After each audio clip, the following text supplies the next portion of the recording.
Okay, down here at the lovely Siem Reap River. As you can see, it's very high. They've rescheduled for the Khmer New Year celebrations due to COVID. So they're setting up for next week. Should be next week will be the celebrations. So I don't know what those boats are all about. They may be having races up and down here, but this is usually quite low. They've obviously blocked it up, filled up the lake for some races, some boat races. Be pretty cool. So welcome back anyways. Everyone hasn't seen the channel. We're for real. We live and work in Siem Reap, Cambodia.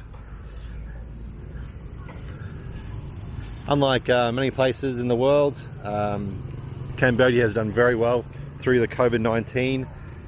This is why they rescheduled it for this time of the year, just to make sure there's been no actual deaths in Cambodia due to COVID-19. This has been disputed by a few different people. They said it may have been covered up, but we live in Siem Reap.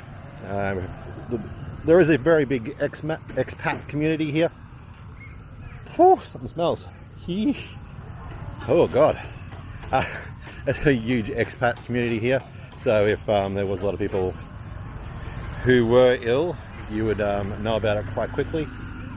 So there's all the boats they've got happening down there. There's many different reasons. People have said COVID-19 didn't really do much damage here in Cambodia. The population of Cambodia is a lot younger. This is due to the horrible history of Pol Pot. A lot of the older people, the genocide through there killed a lot of the old people, people with any disabilities. Even if you wore glasses, you were killed. Ethnic cleansing. So this did really impact the age of the population and the population of Cambodia.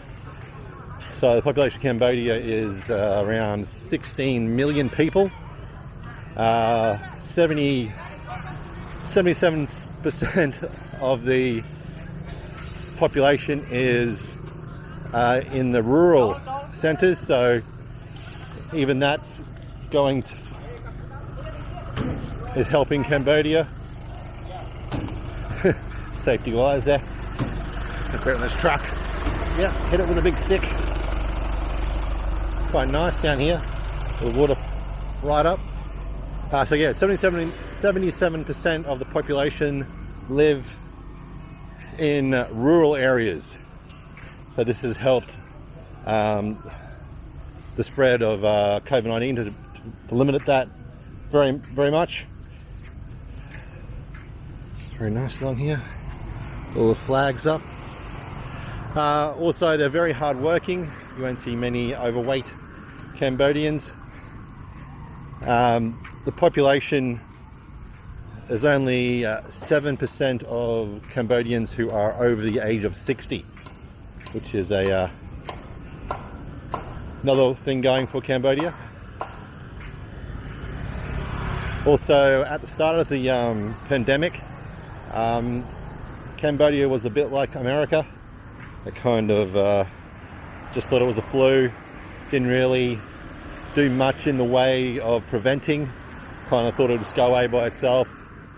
But unlike America, the Prime Minister here, Hun Sen, he stepped up, started closing things down, made a big effort.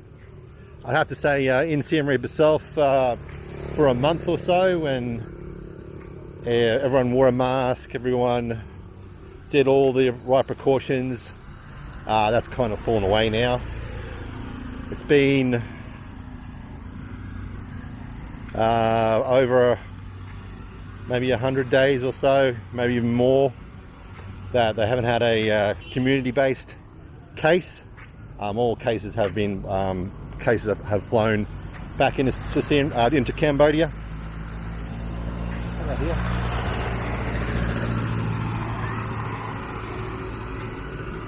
Also, there was another theory that it may have, COVID-19 may have already been through Siem Reap or Cambodia early in the year. We did arrive here in December. A lot of people were very coughing and sick and very ill. There was a lot more funerals than it has been since we've last couple of months. We don't know if this is because a lot of people may have moved back to their smaller towns or little villages.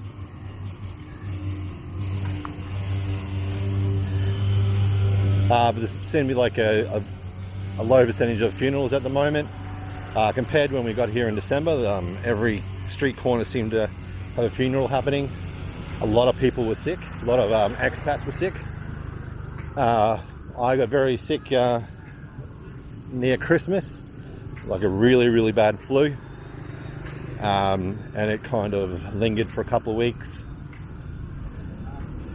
A lot of people got sick as well. Even on the flight over, when we flew from KL to Siem Reap, a lot of people on the flight were coughing and sick, that kind of thing. That was another one of the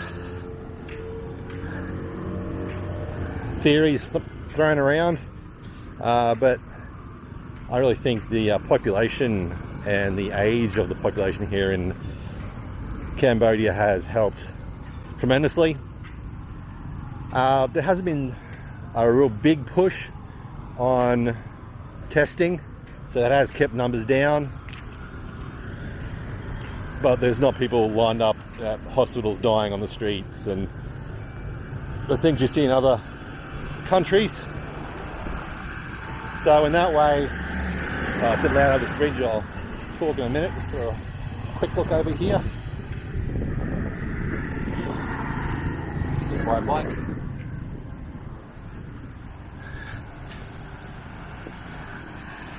They look quite nice at night. All down there is done up as well. It's quite spectacular when they get all this stuff up and going. Very pretty. Like up there putting the lights up. Very nice. All the flags down there. Looks quite nice also. They started doing up the gardens over there. There's a sign what they're going to do eventually. I don't know when that's going to be completed. But they went and ripped all that up.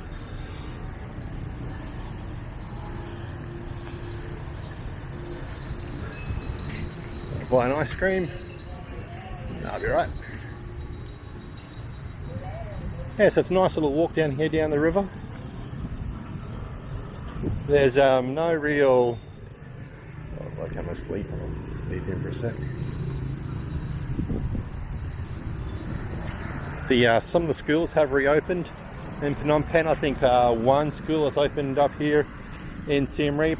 I think the second phase will happen after this New Year's happened and there's no more cases.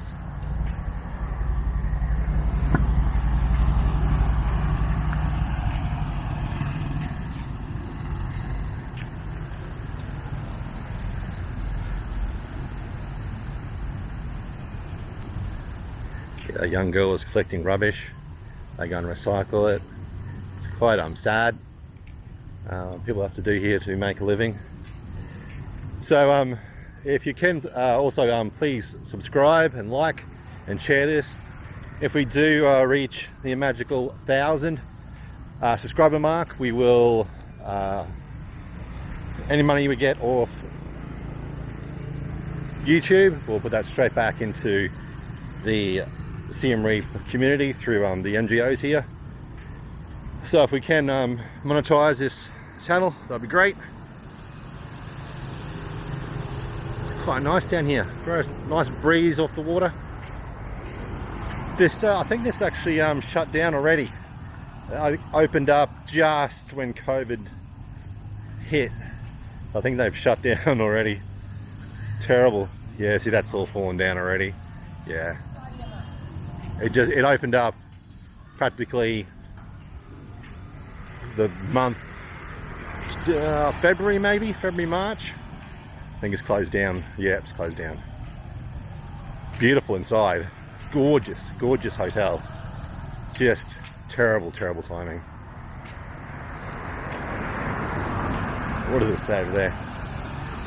Sorry everyone, health and safety, yeah, well, they're closed, unfortunately. There's a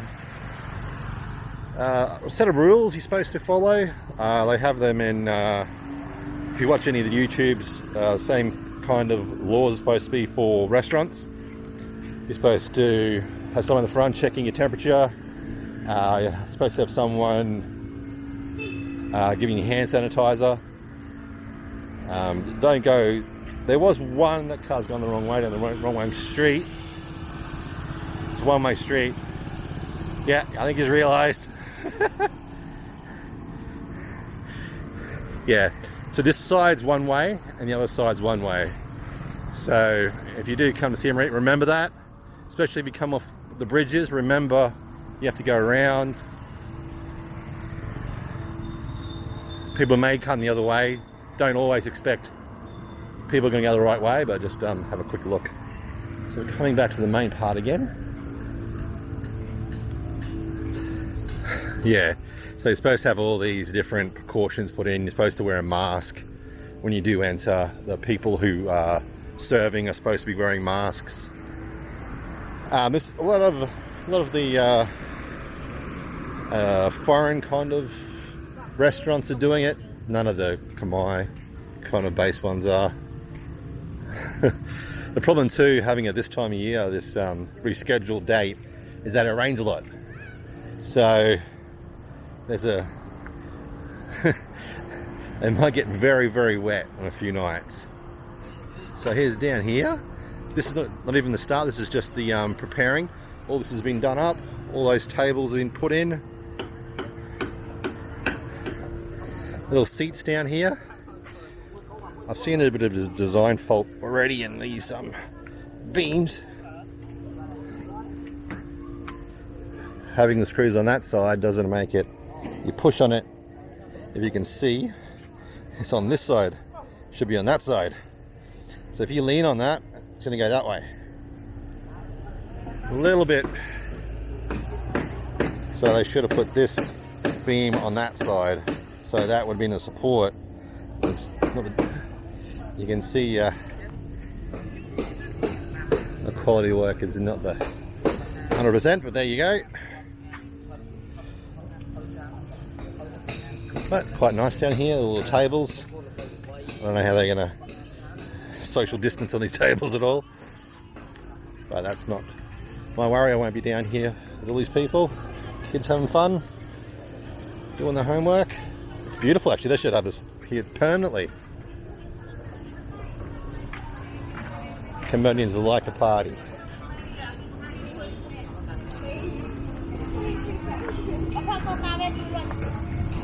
Putting up all this stuff. So it's going to be pretty good. We'll come down with our mask on and have a look when it does happen. I think it starts maybe Sunday. It's a 4 or 5 day event. So it'll be boat races, a lot of fireworks. There'll be fireworks every night, so that'll be good. Yeah, so they opened up the schools and some in Siem Reap. Stage 1, there's 3 stages. The second stage I reckon will start after all this is finished. And if they can keep the no COVID, see, no one's really wearing a mask anywhere. The COVID, no COVID spread. Iced coffee? Maybe?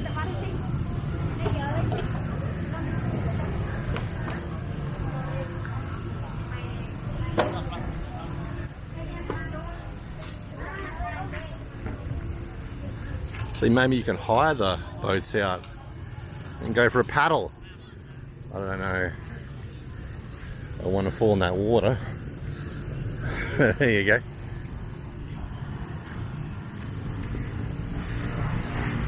Yeah, so the second stage, I'm thinking will of the school reopening will be after the Khmer New Year holidays finished, and the third after that. Still no word on the opening for tourism. November, around November, December is the peak time for tourism here in Cambodia. So everyone's hoping that it will start picking back up. Most of the hotels and restaurants which can open have started reopening. There's been a big jump in people coming back to Siem Reap. A lot of the hotels have had a big increase. A lot of people do come to Siem Reap for Khmer New Year. It's a party place.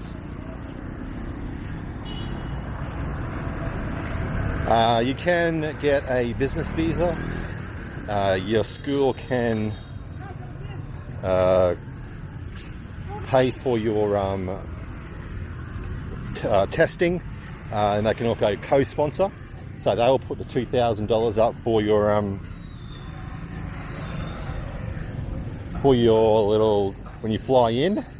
If there's any problems, they'll put it at $2,000 for you.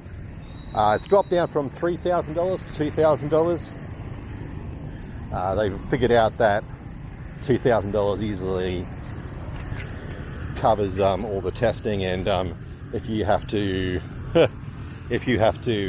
stay in quarantine. So what happens is you fly in, you stay, you've got to have your little certificate. It's got to be 72 hours, but if you're Cambodian, you don't need a certificate.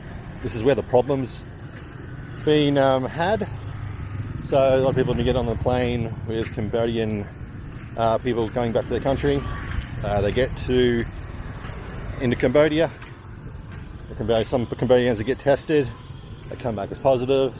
Everyone on that flight has to go into quarantine for 14 days.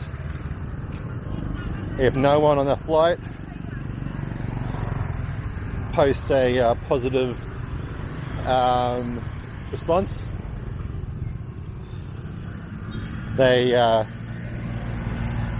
you're right to go. You're right to go to your house for 14 days. I don't know how strict the 14 days. I don't know if they check up all the time.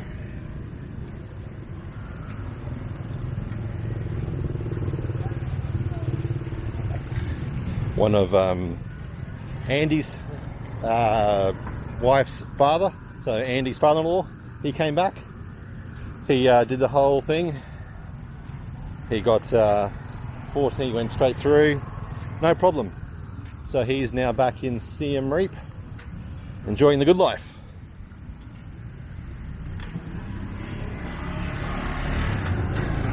So it should be a very interesting couple of days through the Khmer New Year. Looking forward to it. A lot of new people. There is actually a lot of new people in the city. A lot of new expats, or new foreigners at least. You can tell them.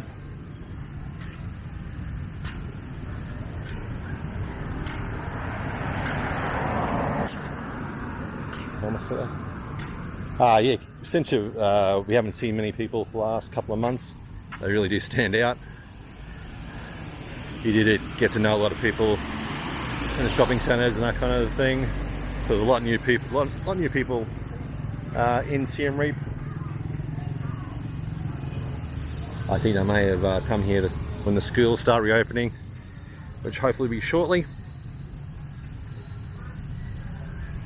So I hope they'll like little walk around the little river here for Khmer New Year. A little new walkway they've made. All those boats, I don't know. It'd be very interesting if those boats are actually for racing. They probably are for racing. They're all different, maybe not racing, I don't know. Could be anything. We'll see. Okay, I'll catch you next one. Remember to like and subscribe. Leave comments down below if you want anything answered or want me to do anything. Also, there's a few links down there to the other YouTubers tubing in Cambodia and Siem Reap. Okay, catch you the next one. Bye.